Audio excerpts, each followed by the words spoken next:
Bismillah walhamdulillah wassalatu wassalamu ala rasulillah. Rabbi shrah li sadri wa yassir li amri wahlul 'uqdatam min lisani yafqahu qawli.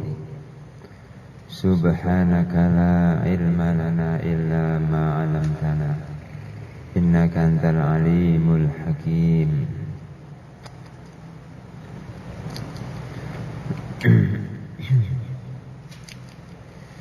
Alhamdulillah jamaah sekalian, kita lanjutkan mengaji tholabul ilmi kita dalam rangka menjalankan perintah Allah. Ya ayyuhalladzina amanu udkhulu fis-silmi kafah.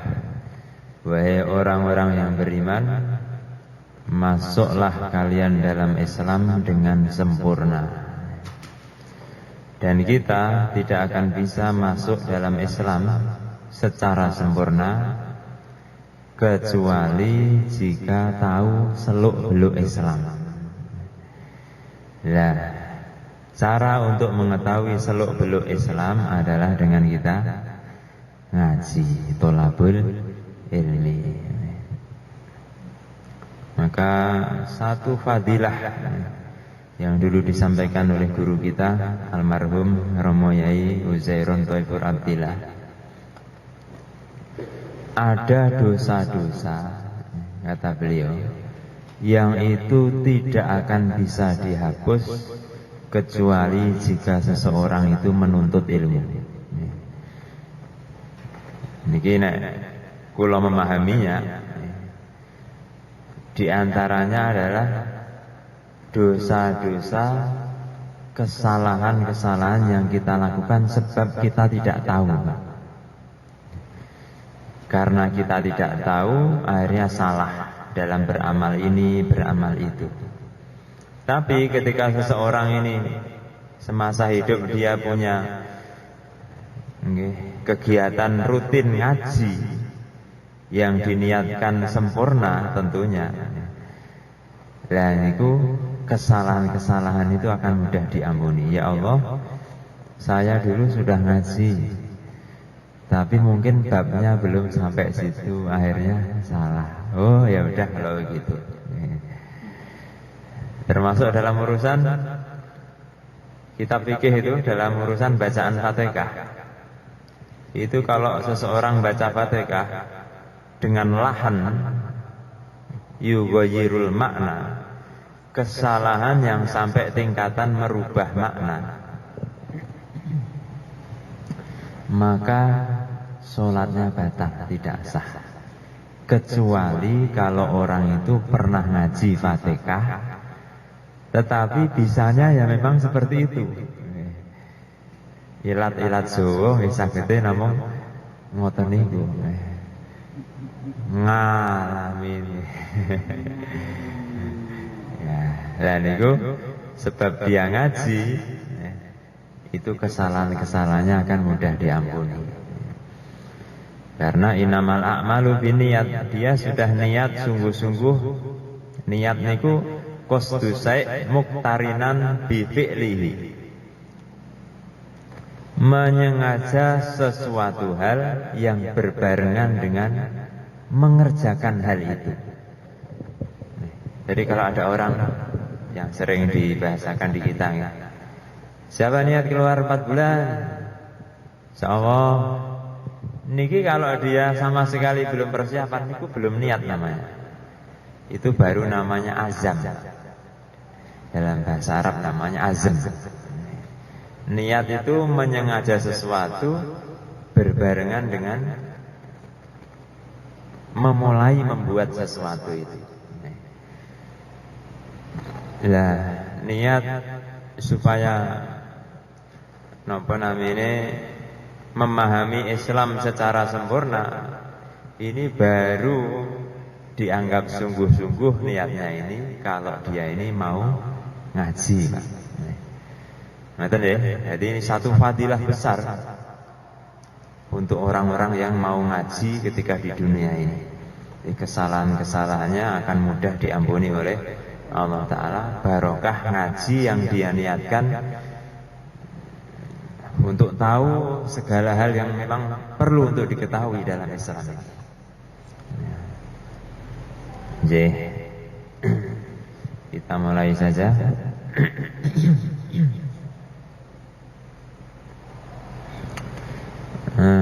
Sampai halaman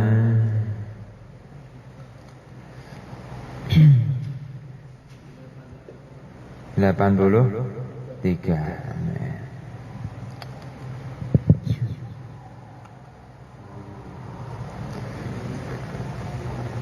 Ini ku anu tawasul. Kita sudah ke bab ke-7. 91 ini sudah. 92. Nih.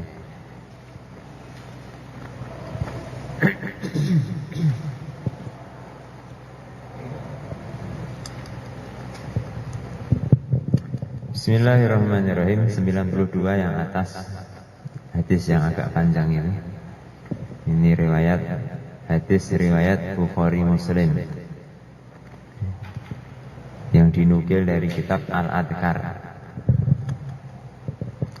Kami meriwayatkan dalam dua kitab hadis sahih, Al-Bukhari dan Muslim, dari Sayyidina Ali radhiyallahu anhu yang berkata, kami bersama jenazah di Baqi' Al-Ghurqad, kuburan Baqi' di Madinah. Kemudian Rasulullah sallallahu alaihi wasallam mendatangi kami. Beliau pun duduk dan kami duduk di sekitar beliau.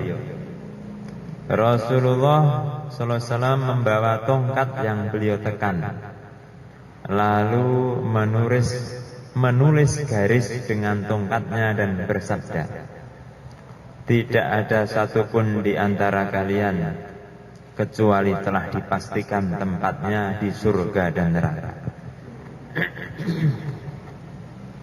Sahabat bertanya, wahai Rasulullah sallallahu alaihi wasallam, kalau begitu kita berpegangan saja dengan takdir kita. Rasulullah sallallahu alaihi wasallam bersabda, beramalah, sebab semua akan dimudahkan terhadap arah tujuan ciptaannya.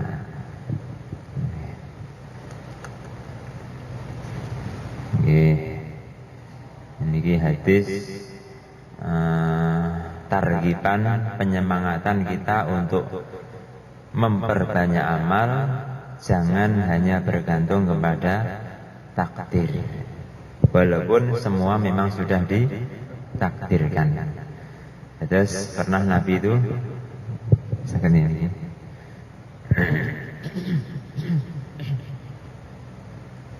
membuat garis-garis. Wallahualam bentuknya bagaimana. Yang jelas garis-garis yang digambar oleh Nabi ini, beliau ingin menggambarkan bahwa semua itu tidak bisa keluar dari apa yang sudah ditakdirkan. Di antara garis yang pernah beliau gambar begini, beliau membuat kotak, terus kemudian beliau membuat garis-garis banyak di kotaknya.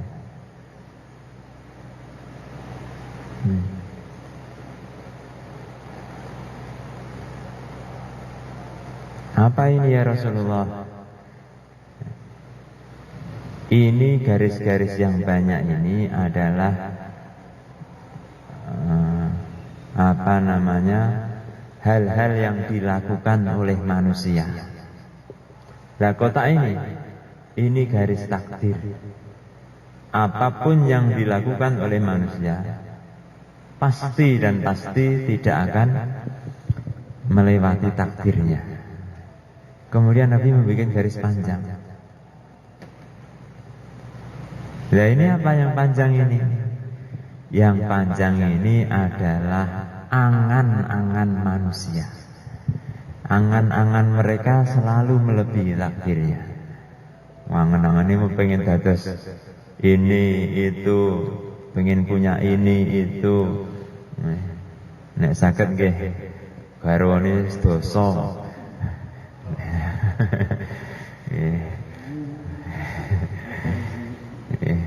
Angan-angan selalu melebihi takdir, tapi semua tindakan pasti tidak akan melewati apa yang telah ditakdirkan kepadanya. Nah, termasuk tempatnya di surga dan neraka ini pun ditakdirkan. Niki ada hal yang kadang-kadang rumit dipahami oleh seseorang. Nih. Akhirnya orang akan mengatakan sebagian, kalau begitu apa gunanya beramal? Kalau memang semua jatah surga itu juga sudah ada takdirnya, jatah neraka nggih pun ditakdirkan. Fulan A kalau memang takdirnya itu neraka, na'udzubillah min dzalik, walaupun dia beramal sampai sebanyak apapun, ya ujung-ujungnya akhirnya itu nanti berbelok, akhirnya kemudian masuk neraka. Yang jelas takdir ini tidak mungkin bertentangan dengan janji Allah, tidak mungkin. Karena semua dari Allah. Janji Allah itu juga dari Allah, takdir itu juga dari Allah. Ada orang lurus, soleh betul kelihatannya, tapi takdirnya neraka. Itu naudzubillah dilalah, nanti di akhirnya itu bisa belok, akhirnya mati su'ul khotimah. Begitu. Ada orang itu betul-betul jelek, ahli maksiat, pol-polan. Tetapi kalau memang takdirnya surga, nanti ini di akhir itu tobat, terus baik sampai meninggal husnul khotimah. Seperti itu. Akhirnya sebagian orang akan timbul, dan ini sudah diantisipasi oleh Kanjeng Nabi. Idzan natakilu, kata sebagian sahabat, kalau begitu kita cukup bergantung takdir. Nabi mengatakan tidak. I'malu, beramalah. Fakullun muyasarun lima khuliqalahu. Setiap orang akan dimudahkan menuju takdirnya masing-masing. Yang tadi saya ceritakan itu enggak biasanya, tapi biasanya seseorang itu akan dimudahkan menuju takdirnya masing-masing. Kalau memang orang itu nanti takdirnya itu menuju surga, ini kan jurusan amal, jurusan surga, maksiat, jurusan neraka. Kalau memang orang itu jurusannya itu jurusan surga, ya nanti dia akan dimudahkan untuk beramal. Ini kabar gembira bagi orang yang ahli amal. Secara umum kalau memang jurusannya surga, ya akan dimudahkan untuk beramal. Tapi jangan sombong, jangan terus sudah merasa aman. Ingat, Nabi juga pernah menceritakan ada orang-orang itu nanti di akhir hayatnya belok, tapi itu jarang lah ya. Biasanya seperti ini. Fakullun muyasarun lima khuliqalahu. Kalau orang itu takdirnya akan mendapat misalnya apa ya, keluarga yang berkah, ya nanti Allah gerakkan dia untuk mau doa supaya keluarganya diberkahi. Kalau orang itu takdirnya akan mendapat usaha, penghasilan yang halal yang baik, Allah gerakkan dia untuk mau belajar tentang bab usaha-usaha yang baik, misalnya seperti itu. Itu maknanya kulun muyasarun lima khuliqalahu yang ada di hadis ini. Setiap orang akan dimudahkan terhadap arah tujuan ciptaannya. Seorang muslim atau Islam itu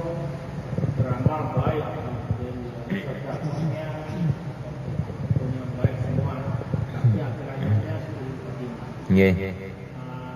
Kan orang terbutuh waktu itu zikirnya baca banyak.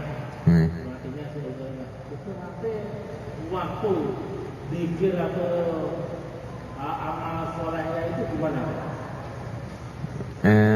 Niki su'ul khotimah yang seperti apa? Nggih, nanti sebetulnya kalau mau dirinci panjang asa. Walaupun su'ul khotimah naudzubillah min dzalik, maksiat, meninggalnya katakanlah dalam maksiat. Tetapi kalau imannya enggak copot, ya akhirnya masuk surga juga. Tetapi biasanya naudzubillah min dzalik yang sampai copot imannya niku biasanya ada tertib batin yang keliru, Pak, biasanya. Ada tertib batin yang keliru. Dia amal tapi ternyata riya, pamer saja. Dia amal tapi ternyata menyakiti para kekasih-kekasih Allah, sukanya begitu. Dengan lidahnya, dengan tindakannya. Niku sering menyakiti orang-orang soleh. Ini termasuk perkara yang akibatnya itu dua perkara yang pelakunya diancam perang dengan Allah Ta'ala. Satu, pemakan riba. Dua, orang yang menyakiti kekasih-kekasih Allah Ta'ala. Niku biasanya su'ul khotimah. Na'udzubillah min dzalik. Tetapi secara umum kalau orang dimudahkan beramal, nanti berarti arahnya ke surga.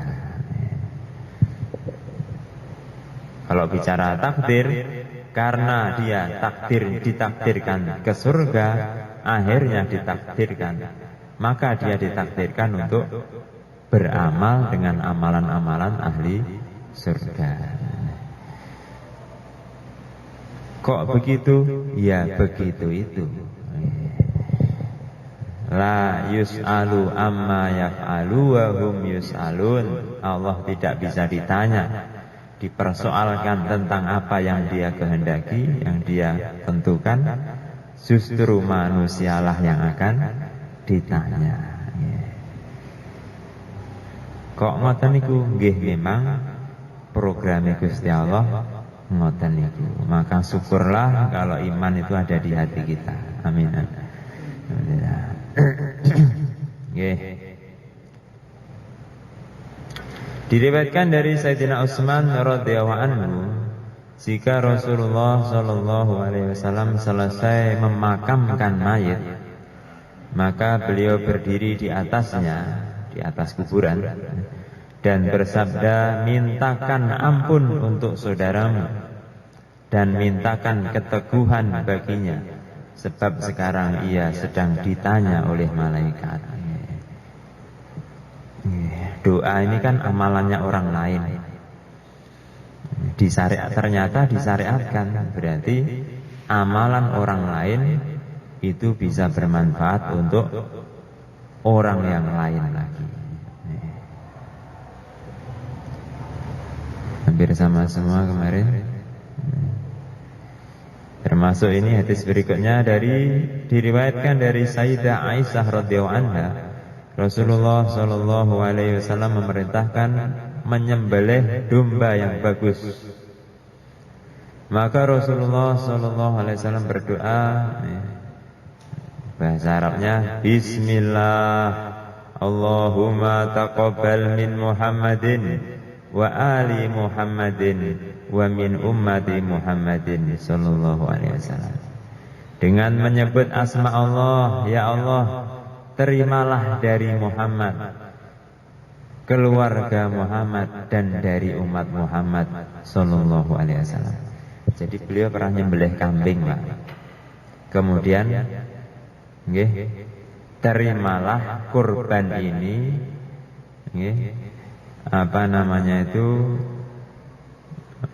dari Muhammad, dari keluarganya, dan dari umatnya sallallahu alaihi wasallam. Niki maknanya apa, Pak? Berarti satu kambing bisa diniatkan untuk banyak orang.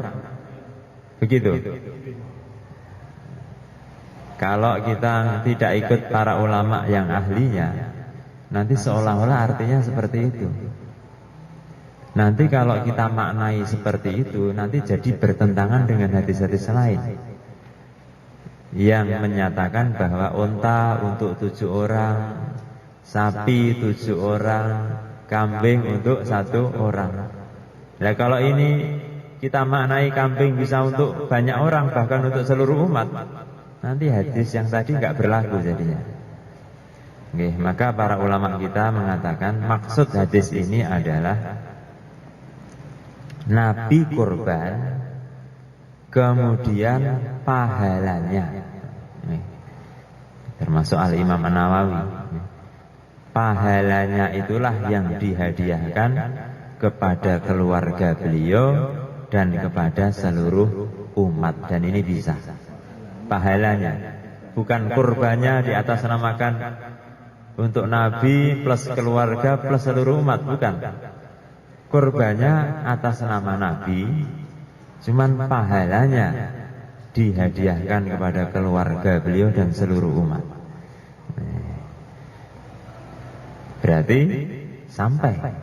Kalau nggak sampai, kenapa beliau menghadiahkan? Kalau ini diartikan apa tadi? Kurban itu atas nama seluruh umat. Wah, nanti hadis yang tadi unta 7 orang, sapi 7, kambing 1, jadi nggak berlaku. Nggak mungkin. Maksudnya? Kurban itu nama kurban sapi untuk 1 nama si fulan, tapi pahalanya untuk keluarga si fulan. Nggih, bisa. Sapinya atas nama Pak Lasmin. Terus jenengan di hati meniatkan, ya Allah, pahala kurban saya ini saya hadiahkan kepada orang tua saya, kepada keluarga yang anak istri saya, kepada seluruh umat. Niku mangke ya pahala jenengan nggih utuh. Terus yang jenengan niatkan tadi juga utuh. Masya Allah, luasnya anugerah dan rahmat Allah Ta'ala ngoten niku. Itu sudah untungnya jadi orang beriman, termasuk di situ itu. Jadi mendapat bagian dari amalan saudara-saudaranya orang beriman yang lain. Begitu bisa. Bahkan dianggap bagus seperti itu.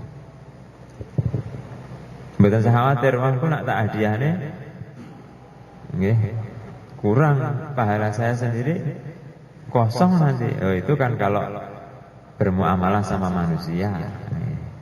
Ini bermuamalah dengan Allah yang anugerahnya maha luas, tidak terbatas.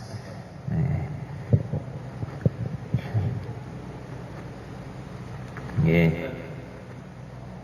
Maaf, jika ada seseorang yang sakit itu kita rujuk yang rumah sakitnya memadai atau itu bagus, ada pendukung untuk sakitnya, dan ada orang tersebut juga tidak usah saya di rumah sakit ini saja, mungkin saya hanya berharap kepada Allah dan saya berharap karena Allah. Apabila saya juga takut kalau umur saya nanti panjang, saya tidak dalam kondisi yang dalam keadaan baik, maksudnya keadaan maaf kata Allah, karena panjang perjalanan saya dulu saya sering bermaksiat. Khawatir nanti kalau saya umur saya terlalu panjang nanti juga khawatir bermaksiat di kemudian umur saya yang panjang nanti. Itu gimana? Itu perbuatannya salah atau melanggar agama? Orang ini pengen mati gitu? Enggak sih? Ya, ini sakitnya misalkan komplikasinya ini, adanya ini alatnya ini yang di rumah sakit sana, Surabaya sana kan rumah kita ini tidak ada, makanya mari kita rujuk ke sana. Tidak usah, saya tidak akan merepotkan kalian semua, dan saya ingin berdoa, saya meyakini kepada diri saya sendiri dan mudah-mudahan Allah menyembuhkan saya di rumah sakit ini. Iya, buatan apa-apa. Bagus juga nih. Enggak masalah. Nih. Nih. Saat meninggal itu berarti apakah dia sudah termasuk orang yang ikhtiar atau Iya, sudah termasuk orang yang ikhtiar. sudah termasuk orang yang Nih. Apa namanya? Ikhtiar berobat, menjalankan syariat berobat ketika sakit. Nggih, sudah termasuk. Itu dalam masalah sakit itu, orang enggak berobat itu pun enggak berdosa, asalkan tidak mengeluh. Asalkan ridho, enggak mengeluh. Bukan termasuk orang yang mencelakakan diri sendiri, mboten. Nih. Tapi kalau sengaja menyakitkan diri, lah ini yang enggak boleh. Sengaja membuat diri sakit, itu enggak boleh. Tapi kalau sudah kena sakit, terus diem saja, pasrah dengan ridho, dengan ikhlas, itu enggak berdosa.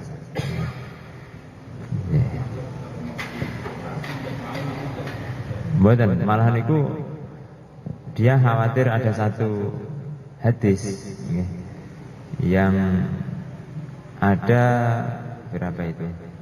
70.000 kalau nggak salah. Orang yang masuk surga tanpa hisab disediakan untuk orang-orang syaratnya niku niki termasuk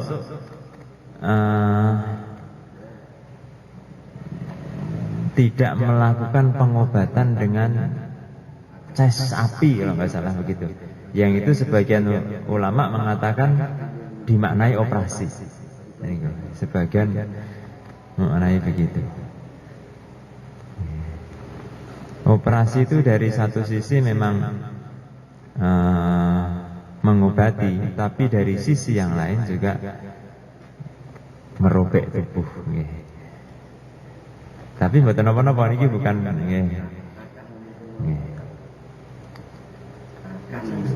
gitu. Kita kembali ke gambar Ustaz tadi yang dari seluruh itu. Saya memaknai seolah-olah doa itu tidak bisa merubah takdir.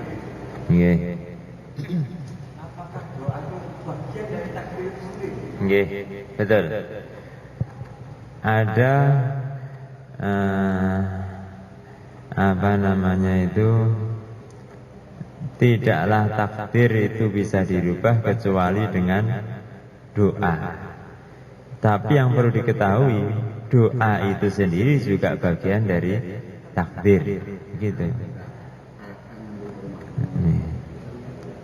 Jadi kalau orang itu yang tadinya hidupnya sempit, kemudian takdirnya mau Allah rubah jadi lapang, ya nanti Allah takdirkan dia mau doa, misalnya begitu. Jadi doa itu sendiri juga bagian dari takdir. Nah ini kalau orang, sebagian orang itu berat memahami ini, tapi sebetulnya kalau kita memahaminya dengan apa namanya itu pasrah kulun min indillah, ini enggak bertentangan dengan syariat. Nah, inilah hal-hal seperti inilah yang membuat orang-orang dahulu, walaupun tingkat kesolehannya itu sudah seolah-olah sundul langit, niku takutnya kepada Allah ini enggak berkurang, justru bertambah. Karena dia paham betul, yakin betul makrifatnya, agungnya, besarnya kekuasaan Allah, dan dia nggak bisa apa-apa. Dia hanya nangis, kadang-kadang nangis karena saking takutnya, kadang-kadang nangis karena saking syukurnya. Gitu. Luar biasa nih. Saking syukurnya nangis, memikirkan iman, gitu. Saking syukurnya tuh nangis-nangis. I'malu ala Dawud syukran wa qalilum min ibadiyas syakur. Nah, kita ini disuruh beramal landasannya syukur. Kayak Sayyidah Robiah Al-Adawiyah,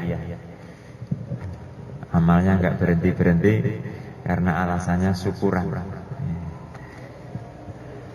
Ustaz, jadi sebenarnya kita itu masing-masing digiring ke kanan Takdirnya masing. Masing-masing digiring gitu ke Allah.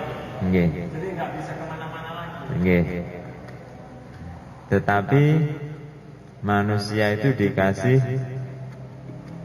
kalau bahasa jenengan pernah ngaji ini kok nggih, Jawahirul Kalamiah nih kok nggih. Niku manusia dikasih iradah juz'iyah.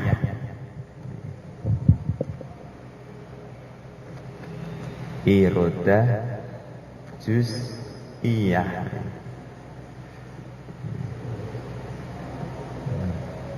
Ini terjemahnya bagaimana ini? Iradah ini kehendak. Dia diberi satu cabangan, satu bagian dari kehendak, yang dengannya dia bisa memilih. Potensi untuk memilih sudah Allah berikan. Dia dikasih akal, bisa memikirkan mana baik, mana buruk. Dikasih hati untuk berkehendak. Itu diberi oleh Allah Ta'ala. Istilahnya kitab Jawahir Kalamiyah, iradah juz'iyah, satu cuil, satu bagian daripada kehendak. Tetapi ya, yang dengannya dia nanti bisa dihukum kalau salah pilihan. Tapi lagi-lagi ini pun juga sudah tidak keluar dari takdirnya Allah Ta'ala. Ini bulat lagi. Ngendikan. Jodoh dan segi mati itu takdir waktu kita itu bahasa itu bisa bukan? Bisa. Jadi waktu kita lahir sudah ditentukan takdir kita. Bahkan sebelum kita lahir hasilnya. Bahkan sebelum kita lahir. Jodohnya, kapan wafatnya, rezekinya, termasuk sa'id atau syaqi, orang yang beruntung atau orang celaka, ini mau ditulis sudah. Bisa dirubah dengan doa, dengan usaha. Iya, tapi doa itu juga termasuk bagian dari takdir. Termasuk duduk di sini. Termasuk duduk di sini. Iya. Oh, oke. Kita kok duduk di sini, kok nggak duduk di pinggir jalan misalnya, terus ngerumpi, melihati orang yang lewat. Niku nek diurut-urut kulun min indillah, nggih ini pilihan dari Allah Ta'ala. Maka ya alhamdulillah. Niki memang agak, kalau dipikir rumit-rumit, tapi dulu sudah pernah saya sampaikan, dalam urusan tauhid itu terakhir-terakhirnya itu kita harus ya begitu itu.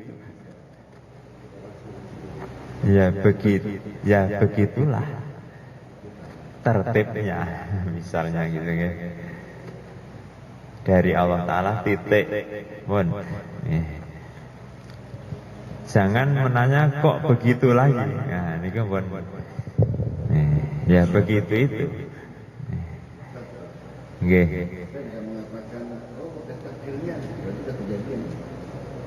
Nggih. Ini yang betul. Ya. Belum bisa. Ketika sudah terjadi.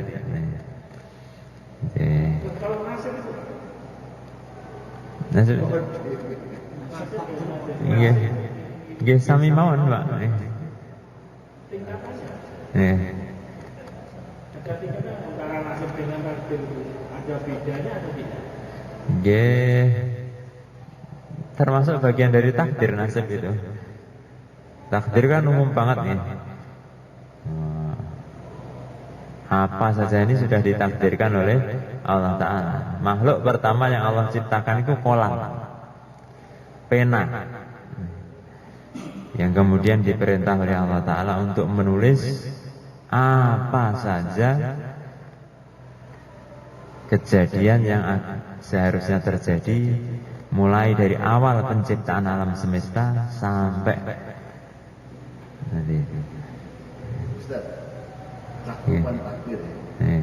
Semua masalah kejadian sekecil apapun yang telah kita lalui sudah takdir. Iya. Sekecil apapun. Misalnya kemarin makan tempe. Iya. Makan tempe, cuilan tempenya. Banyaknya kunyahan. Luar biasa sih, Pak. Kan kita sekarang ada kan yang berpikir takdir sesuatu kejadian yang sudah kita lalui besar sifatnya. Misalkan, takdir jadi polisi deh. Betul. Yang besar, jadi yang kecil mungkin. Semua. Tapi dalam prakteknya itu jadi keyakinan dalam hati. Kalau tertib syariatnya ya i'malu tadi hadis tadi, beramalah. Pikirkan amal. Peningkatan usaha meningkat. Cari cara ini, cara itu. Usaha ini, usaha itu. Dengan hatinya keyakinan penuh bahwa ini semua dari Allah Ta'ala dan tidak bertentangan. Dilalah kalau itu tadi memang takdirnya ahli surga, ya kok seneng beramal, akhirnya cari usaha untuk selalu meningkat amalnya. Wis aku kabeh wis ditakdirne, wis aku tak menenge tak. Loh, hati-hati kamu. Jangan-jangan takdirmu enggak di surga itu kok menengai enggak mau beramal. Jangan-jangan. Tapi belum pasti juga. Nggih. Kalau kita semuanya takdir. Kalau kita beramal atau berbuat sesuatu itu yang buat kita berbuat itu kan takdir juga. Nggih. Jadi ilmunya cuma Nggih. Nggih. Beramalah kamu supaya kamu takdirmu bagus. Yang membuat kita beramal bagus itu takdir juga. Nggih. Sudah ditakdirkan begitu. Iya. Berdoa kamu yang buat kita berdoa takdir. Iya. Jadi sudah ditulis begitu, kita cuma menjalani saja. Iya. Nggih. Tapi dalam prakteknya itu di keyakinan dalam hati. Nanti coba jenengan setelah majelis ini, besok kan sudah lupa nanti. Takdirnya itu sudah jadi keyakinan dalam hati, nanti sudah. Ini sekarang kita sedang bahas ini, akhirnya bingung kadang-kadang. Coba nanti besok pun normal lagi nanti. Tapi yang jelas tanamkan dalam hati.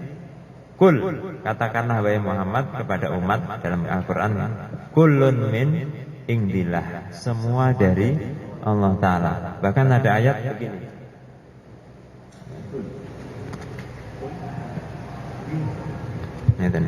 ini wallahu khalaqakum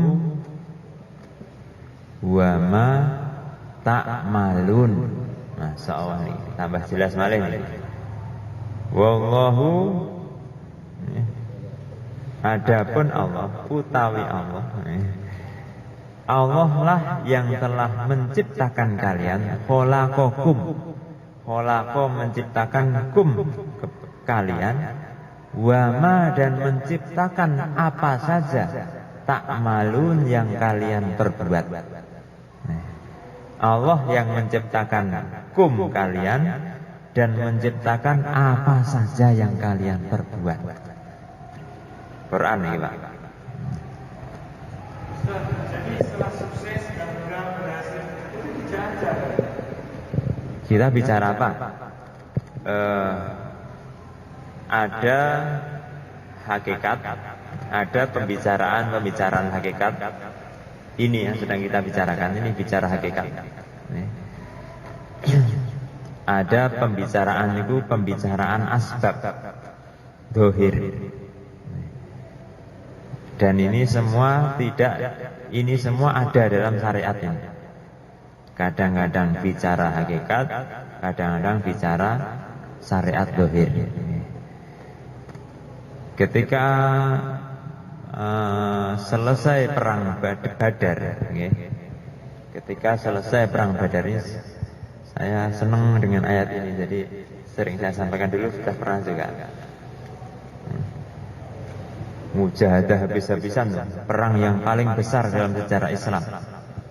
Bukan dilihat jumlahnya, tapi karena sangat menentukan perang itu, akhirnya dianggap perang yang paling besar, paling penting dalam sejarah Islam. Itu sepulang dari perang Badar ini, Allah Ta'ala berfirman, wa ma romaita id romaita walakinnallaha roma. Ini dalam ayat ini mengumpulkan hakikat dengan syariat dohir. Niki yang pertama ini, wa ma romaita, tidaklah kamu melempar. Niki mau menafikan perbuatan dohir kita. Tidaklah kamu ngaji, kamu itu dibikin ngaji. Tidaklah kamu beramal, kamu itu dibikin beramal. Tidaklah kamu melempar. Niki menafikan perbuatan dohir. Dan niki mengakui perbuatan dohir. Ketika kamu melempar, nih, jadi lemparan kamu diakui memang ada nilainya. Wis, tidaklah kamu melempar, suruh menafikan usaha dohir kita. Ketika kamu melempar, berarti lemparan kamu juga diakui oleh Allah Ta'ala.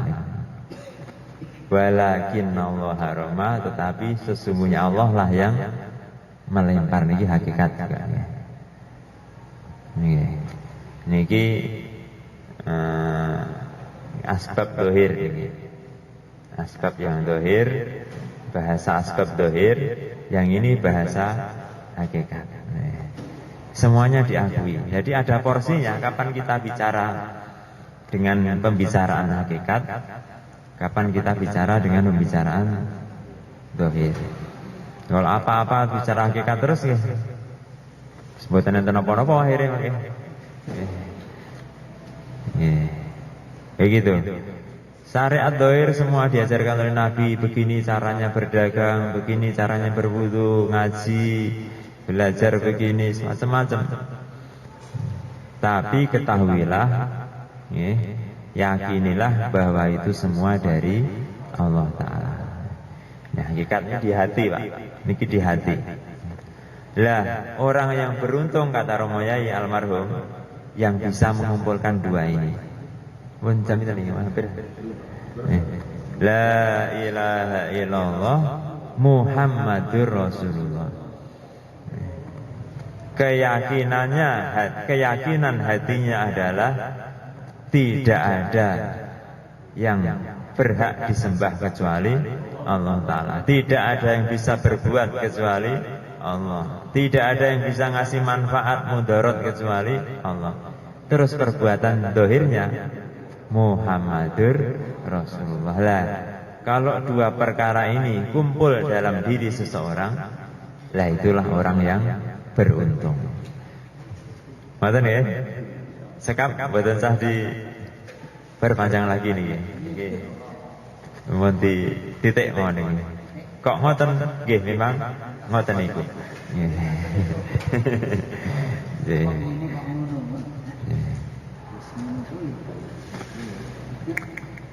Jam pinten niku? Belum. Nggih. Lanjut. Diriwayatkan dari Sayyidah Aisyah radhiyallahu anha, halaman 93 atas, bahwa Rasulullah Shallallahu Alaihi Wasallam bersabda, barang siapa meninggal dan ia punya tanggungan puasa, maka ahli warisnya melakukan puasa untuknya. Nah, ini gimana?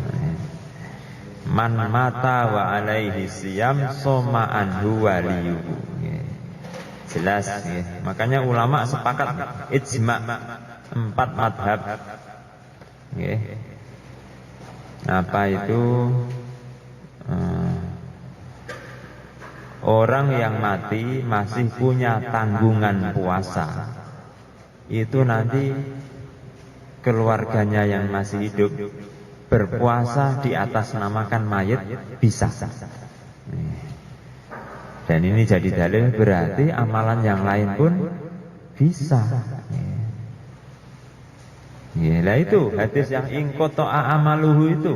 Kalau orang mati maka putus amalnya. Ya memang putus amalnya. Dia yang sudah nggak bisa beramal lagi itu dia. Dia yang putus amalnya itu tidak menafikan amalan orang lain bisa dihadiahkan ke dia. Nanti ya, sangat-sangat masuk akal. Sangat bisa diterima. Dia yang putus amalnya itu. Tidak bertentangan dengan hadis-hadis lain yang kesimpulannya adalah amalan orang lain, milik orang lain bisa dihadiahkan ke dia. Dan ini puasa wajib. Kalau saya waktu sakit kan sudah 2 tahun atau 3 tahun itu tidak puasa. Nih. Yang puasa wajib itu sambil niatkan gitu. Oh, betul saged. Betul saged. Di luar puasa jenengan, nggih. Nggih. Nyuruh orang juga bisa. Kowe tak kei pasakno almarhum bapakku ya, tak kei 5 juta misalnya. Saged. Tapi yang puasa juga dapat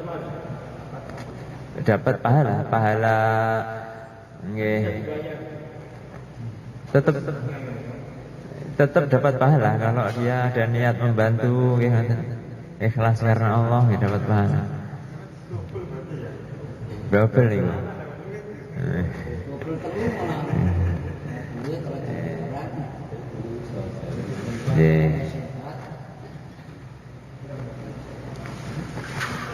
Lanjut. Diriwayatkan dari Abu Darda radhiyallahu anhu bahwa Rasulullah sallallahu alaihi wasallam bersabda, tidak ada seorang hamba muslim yang mendoakan saudaranya saat ia tidak bersamanya, kecuali malaikat berkata, kamu juga mendapat doa yang sepadan. Saya ini donga niku meneng-menengan, Pak. Nih. Ngerti-ngerti jenengan pun dongakne si fulan tanpa dia ketahui. Wah niki sing sae sangat.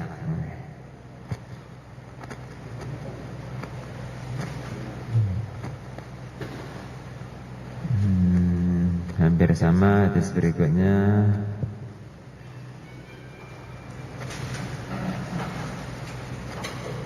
Nah, terus halaman 94.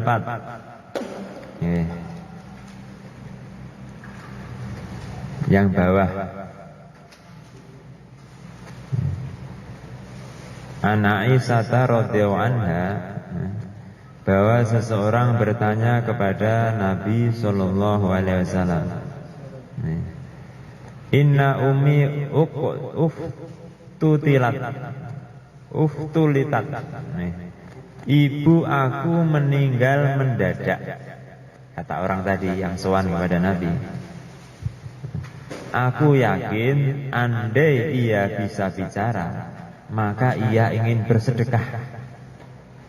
Apakah beliau dapat pahala jika aku bersedekah atas nama beliau? Wah, ini kita tambah jelas lagi. Ini hadis Bukhari Muslim. Nabi menjawab, iya. Ada seorang meninggal, ibunya, ada seseorang punya ibu, ibunya meninggal. Anak tadi mengatakan, kalau ibuku masih bisa bicara, tentu dia ingin bersedekah. Terus anak tadi bertanya, apakah beliau dapat bersedekah? Apakah beliau dapat pahala jika aku bersedekah atas nama beliau? Kata Nabi, iya. Masya Allah.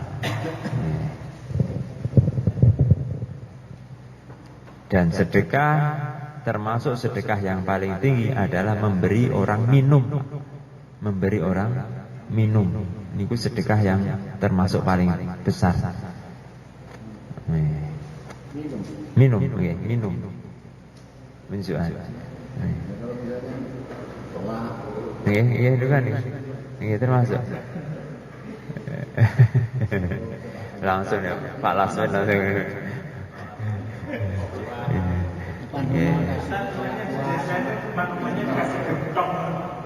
Ya, ya. Nggih. Biasanya memang untuk sedekahnya sendiri. Nggih, saya. Jadi kalau kita makan sama minum, walaupun nilai harganya lebih besar makan, pahalanya lebih besar minum. Nggih, niku sesuai kondisi, sesuai kondisi mangke nggih. Sesuai kondisi. Niki secara umum.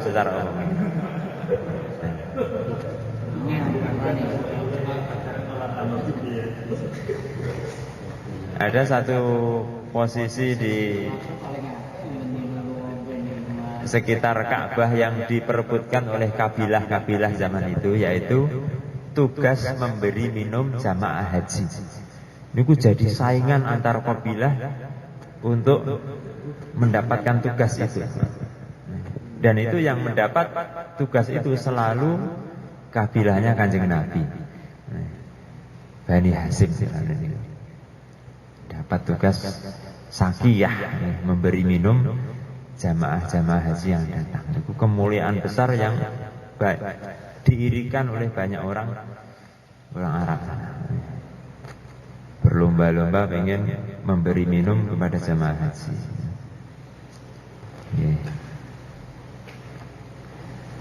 Terus halaman 95 atas.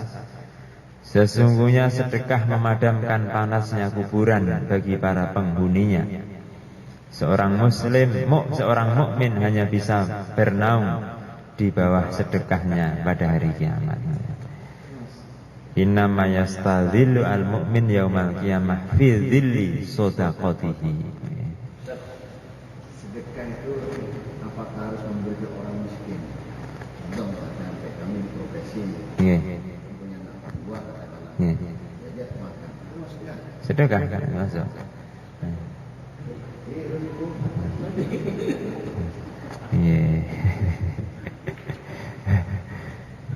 Tidak harus ke orang miskin. Tapi yang paling afdol adalah kepada kerabat yang miskin. Paling afdol itu kerabat yang miskin.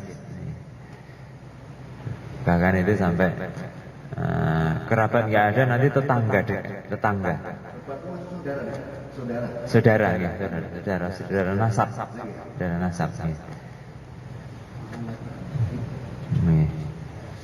Dan yang paling dekat itu orang tua. Yang paling dekat itu adalah orang tua. Oh, luar biasa.